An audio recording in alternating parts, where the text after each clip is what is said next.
Mind map, mind map, mind map और mind map. तो बच्चा पार्टी, आप लोग बार बार माइंड मैप के लिए पूछ रहे थे और हम लोग लेकर आ चुके हैं आप लोगों के लिए माइंड मैप।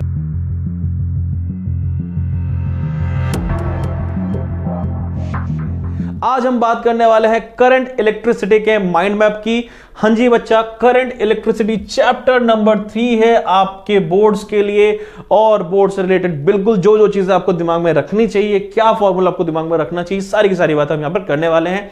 तो वीडियो को जल्दी से स्टार्ट करते हैं बिल्कुल भी टाइम वेस्ट किए बिना। तो बच्चा, सबसे पहले अगर हम बात करें तो करंट इलेक्ट्रिसिटी में बेटा सबसे पहली बात है इलेक्ट्रिक करंट। और इलेक्ट्रिक करंट का फॉर्मूला बहुत ही प्यार से जानते हो बेटा, बचपन से पढ़ते आ रहे हो, I = Q/T होता है। एक और फॉर्मूला जो मैंने इंट्रोड्यूस कर रखा है यहां पर वो है IS integration of J.ds where J is known as current density. इस वाले फॉर्मूले का ज्यादा इस्तेमाल नहीं होता है, पर फिर भी मैंने यहां पे इंट्रोड्यूस कर दिया है। इलेक्ट्रिक करंट के बाद अगर हम बात करें तो बात करते हैं करंट डेंसिटी की बेटा। करंट डेंसिटी का फॉर्मूला क्या होता है? Current density is basically current flowing per unit area. ठीक है, तो इतनी सी बात लिखी हुई है। ओके, तो यहां पर बेटा आप ये आपके करंट के टर्म्स में ही आपको फॉर्मूला दिया हुआ है जिसकी आपको ज्यादा जरूरत नहीं पड़ती है, लेकिन ये वाला फॉर्मूला बहुत ज्यादा इंपॉर्टेंट है। Current density is equals to sigma into E, where sigma is equals to conductivity of the material and E is the electric field. और बेटा ये ओम्स लॉ भी कहते हैं इसको ओम्स लॉ भी कहा जाता है। ओके, चलिए आगे बढ़ते हैं। इसके बाद अगर हम बात करें तो ड्रिफ्ट वेलोसिटी की बात करते हैं। बेटा देखो, ड्रिफ्ट वेलोसिटी आ चुका है। ड्रिफ्ट वेलोसिटी क्या होती है कि कितनी वेलोसिटी से इलेक्ट्रॉन जो है मूव कर रहे हैं, जो चार्जेस मूव कर रहे हैं। I/NEA which is equals to J/NE drift velocity का रिलेशन आ गया है। देन अगर हम बात करें तो बेटा मोबिलिटी की बात करते हैं, मोबिलिटी ऑफ चार्ज कैरियर्स, तो वो होता है drift velocity per unit electric field. Okay, तो ड्रिफ्ट वेलोसिटी होता है E/τ/m। अच्छा, यहां पर एक चीज बात यहां पे कर देता हूं बेटा, ठीक है, जो चीजें यहां पर इंट्रोड्यूस नहीं है वो मैं लिख देता हूं कि ड्रिफ्ट वेलोसिटी का एक और फॉर्मूला होता है E/τ/m।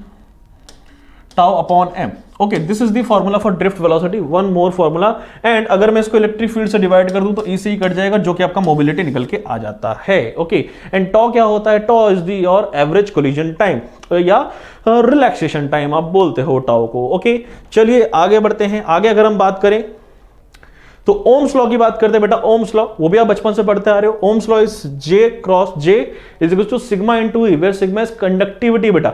अब बेटा इसको vector form of Ohm's law भी कहते हैं।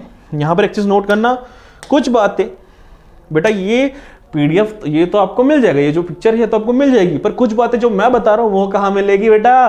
तो यही चीज है। तो J वेक्टर अगर लगाया, यहां पर वेक्टर लगाया और यहां पे वेक्टर लगाया, तो ये vector form of Ohm's law कहते हैं इसको। ठीक है, this is known as vector form of Ohm's law. Okay, and V = IR तो आप पढ़ते ही आ रहे हो। आगे बात करते हैं रेजिस्टेंस की। तो रेजिस्टेंस क्या निकल के आता है बेटा? Resistance is what? यहां पर थोड़ी सी गलती है बेटा, हो जाती है मिस्टेक, ये नहीं आएगा। Resistance equals to ρL/A, where ρ is the resistivity या specific resistance of the material. Okay, और बेटा रेजिस्टिविटी को हम लिख सकते हैं 1 कंडक्टिविटी। ओके, ओम मीटर इसकी यूनिट होती है। फिर कंडक्टिविटी की बात करते हैं बेटा। कंडक्टिविटी आपका आ जाता है sigma is equals to J/E, मतलब current density upon electric field. ये तो हम पढ़ते ही आ रहे हैं तब से। अच्छा, अब बात करते हैं ग्रुपिंग ऑफ रेजिस्टेंस।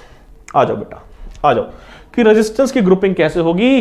ठीक है, कि रेजिस्टेंस अगर बेटा ये जो पार्ट है ना, ये इस बार आपके सिलेबस से रिड्यूस कर दिए गए, पर फिर भी थोड़ा सा यहां पे बता देते हैं। जब भी रेजिस्टेंस सीरीज में लगता है तो उनको सिंपली ऐड कर देते हैं, और जब भी पैरेलल में लगता है तो उनको रेसिप्रोकल करके ऐड करते हैं। ओके, चलिए, टेम्परेचर डिपेंडेंस ऑफ रेजिस्टेंस, इससे ज्यादा सवाल नहीं पूछे जाते, फिर भी फॉर्मूला जो है हम लोगों ने यहां पर आप लोगों के लिए लिख दिया है बेटा।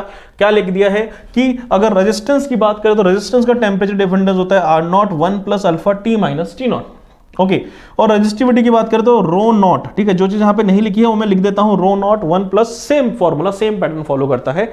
जिस तरीके से आपका रेजिस्टेंस डिपेंड करता है टेम्परेचर पे, उसी तरीके से आपका रेजिस्टिविटी भी डिपेंड करता है। ठीक है, अच्छा, अब तो रेजिस्टेंस R का मतलब क्या है? रेजिस्टेंस एट टेम्परेचर T, और R0 का मतलब क्या है? Resistance at temperature T0। और अल्फा को कहते हैं कोफिशिएंट ऑफ रेजिस्टिविटी या कोफिशिएंट ऑफ रेजिस्टेंस। ओके, चलिए आगे बात करते हैं, ब्रिज के बारे में बात करेंगे, पर इससे पहले बेटा हम थोड़ी बैटरी के बारे में बात कर लेते हैं, ठीक है। अभी बहुत सारी चीजों के बारे में बात करना है, पर लेकिन हम थोड़ा इससे पहले सेल की बात करेंगे, इलेक्ट्रिक सेल। तो इलेक्ट्रिक सेल के बारे में बात करें बेटा, यहां आ जाओ, बात करते हैं। It is a device which maintains a potential difference between two terminals. पर सर्किट के दो टर्मिनल्स के बीच में पोटेंशियल डिफरेंस को मेंटेन करने का काम कौन करता है? एक बैटरी करती है, एक सेल करता है। ओके, तो ईएमएफ की अगर बात करो तो EMF is nothing but work done per unit test charge is called EMF. Okay, अच्छा अब बात करते हैं किसी सेल की, एक सेल की बात करता हूं। तो सेल की अगर हम बात करें तो इंटरनल रेजिस्टेंस, ओके, अगर सेल की अगर हम बात करें तो इंटरनल रेजिस्टेंस होता है, बेसिकली एक सेल है, ठीक है, उसका इंटरनल रेजिस्टेंस आर है, सेल की अपनी एक रेजिस्टेंस है, उसको स्मॉल आर से डिनोट करते हैं, और उसकी पोटेंशियल डिफरेंस है VAB। ओके, चलो यहां पर थोड़ा सा लिख देता हूं मैं, यहां पर लिखना जरूरी है बेटा, थोड़ा सा ध्यान से देखिए कि पोटेंशियल डिफरेंस है VAB।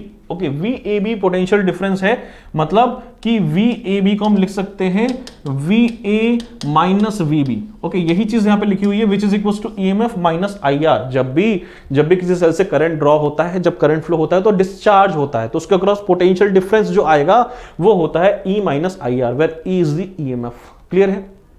ओके, अच्छा, पैरेलल ग्रुपिंग ऑफ सेल्स। अच्छा, ग्रुपिंग की बात करें, सेल्स की ग्रुपिंग की बात हो रही है बेटा, ये जो रिलेशन आप देख रहे हो वेरी इंपॉर्टेंट रिलेशन बच्चा, इससे डायरेक्ट सवाल पूछते हैं। मेरी बात सुनना, मेरी बात को ध्यान से सुनना बच्चों, ये जो रिलेशन है, इस रिलेशन से डायरेक्ट क्वेश्चन पुट करते हैं आपको, ठीक है। जब भी दो सेल्स को पैरेलल कनेक्ट कर दिया तो ईएमएफ कितनी आएगी, इक्विवेलेंट ईएमएफ कितनी आएगी। इसके अगर हम बात करें तो सीरीज ग्रुपिंग की अगर हम बात करें तो सीरीज ग्रुपिंग में बेटा सिंपली जो है ईएमएफ ऐड हो जाती है, दो सेल्स को अगर सीरीज में लगाया जाए, और उनके रेजिस्टेंस भी सिंपली ऐड हो जाते हैं। क्या बात समझ में आ गई? ओके, इसके आगे बढ़ते हैं बेटा, नेक्स्ट अगर हम बात करें तो क्रिचॉस लॉ, वेरी इंपॉर्टेंट। क्रिचॉस लॉ काफी ज्यादा इंपॉर्टेंट आपके इस चैप्टर से।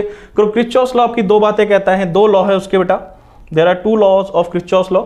ओके, कि पहला कहता है कि the algebraic sum of all the potential difference along a close loop is zero. किसी भी क्लोज लूप के अराउंड जितने भी पोटेंशियल डिफरेंस है उनका सम जीरो होगा, और किसी भी सर्किट में, किसी भी जंक्शन में, ठीक है, इसको जंक्शन लॉ कहते हैं और इसको लूप लॉ कहते हैं, लूप रूल भी कहते हैं। तो किसी जंक्शन लॉ की बात करें तो किसी भी जंक्शन में अगर सम ऑफ ऑल दी करंट्स करूं तो वो जीरो आएगा, या इनकमिंग करंट आउटगोइंग करंट के बराबर आएगा। अगर इस डायग्राम को अगर आप देखो, जरा इस डायग्राम को बड़ा करके देखते हैं बेटा, देखो बेटा, ठीक है, तो यहां पर I1 करंट एंटर कर रहा है, ठीक है, तो I1 करंट यहां पे जंक्शन में एंटर किया, I4 एंटर किया और I2 एंटर किया, ठीक है। लीव क्या कर रहा है? I3 करंट लीव कर रहा है और I5 करंट लीव कर रहा है। तो I1 plus I2 plus I4 should be equals to I3 and I5। ये आपका कहता है, क्या कहता है ये आपका जंक्शन लॉ। ओके, तो यही आपका करंट लॉ भी है बेसिकली क्रिचॉस लॉ का। इसके आगे बढ़ते हैं बेटा, नेक्स्ट बात करते हैं पोटेंशियोमीटर। ओके, अगेन बेटा ये भी काफी इंपॉर्टेंट होता है आपके सिलेबस के लिए, आपके एग्जामिनेशन पॉइंट ऑफ व्यू से ये बहुत ही ज्यादा इंपॉर्टेंट है। पोटेंशियोमीटर की अगर हम बात करें तो पोटेंशियोमीटर बेटा, तो पोटेंशियोमीटर बेसिकली ये पोटेंशियल ग्रेडियंट है। पोटेंशियल ग्रेडियंट क्या होता है? Potential difference per unit length. Okay, तो किसी भी वायर के अक्रॉस जो पोटेंशियल डिफरेंस है उसको लेंथ के डिवाइड कर दो तो ये पोटेंशियल ग्रेडियंट होता है। इसके आपके दो एप्लीकेशन है पोटेंशियोमीटर के। एक एप्लीकेशन है कंपैरिजन ऑफ ईएमएफ, मतलब E1 upon E2 is L1 upon L2 where L1 और L2 क्या है? नल पॉइंट से बेटा, कि नल पॉइंट कितने डिस्टेंस में आए हैं। ओके, इंटरनल रेजिस्टेंस की अगर बात करूं तो पोटेंशियोमीटर से एक और चीज हम निकालते हैं एप्लीकेशन उसका, कि to find the internal resistance of a cell, तो वो भी निकाल सकते हैं हम R L1 अपॉन L2 -1। ठीक है, ये आपका पोटेंशियोमीटर का फॉर्मूला जाता है। नेक्स्ट आपका डिवाइस आता है के। नेक्स्ट अगर आपकी बात करें डिवाइसेस की बात करें तो मीटर ब्रिज की बात करते हैं। मीटर ब्रिज या व्हीटस्टोन ब्रिज। सबसे पहले व्हीटस्टोन ब्रिज की बात कर लेते हैं। आप सभी बहुत ही फेमिलियर है सारे के सारे बच्चे व्हीटस्टोन ब्रिज से, कि व्हीटस्टोन ब्रिज में क्या होता है, आपका इस तरीके का सर्किट होता है जिसमें आपके 5 रेजिस्टेंस लगे होते हैं। Okay, R1 R3 R2 R4, और ये बीच वाला गैल्वेनोमीटर होता है, इसकी भी अपनी एक रेजिस्टेंस होती है। ओके, तो जब R1 अपॉन R2 और R3 अपॉन R4 बैलेंस हो जाए, या कह सकते हो आप बी बैलेंस ब्रिज की कंडीशन है ये, जब ये वाला रेजिस्टेंस और ये वाला और R3 upon R4 balance equal हो जाए रेशियो, तो ब्रिज आपकी बैलेंस्ड है। और बैलेंस कंडीशन में आप कह सकते हो यहां पर पोटेंशियल और यहां पर पोटेंशियल जो है इज इक्वल, तो no current will flow through this galvanometer. आपका ये गैल्वेनोमीटर आपका, तो यहां से कोई भी करंट फ्लो नहीं करेगा। इसी पे बेस्ड आपका एक ब्रिज आता है जिसको आप कहते हो मीटर ब्रिज।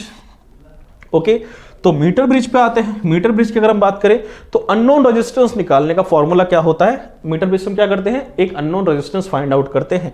तो R 100 minus L upon L, where L is what, balancing length, कितने डिस्टेंस पे आपका लेंथ आया हुआ है, और R क्या है, अननोन रेजिस्टेंस। ओके, तो सॉरी R है आपका नोन रेजिस्टेंस। ओके, तो जो रेजिस्टेंस आपको पता है, एक पता होता है, एक नहीं पता होता, जो नहीं पता है वो आपको निकालना है। ठीक है, बहुत ही सिंपल सी चीजें हैं ये।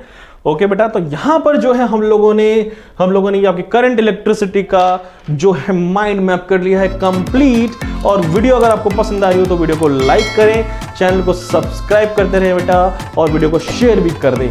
चलिए मिलते हैं नेक्स्ट वीडियो में, अब तक के लिए टाटा बाय बाय।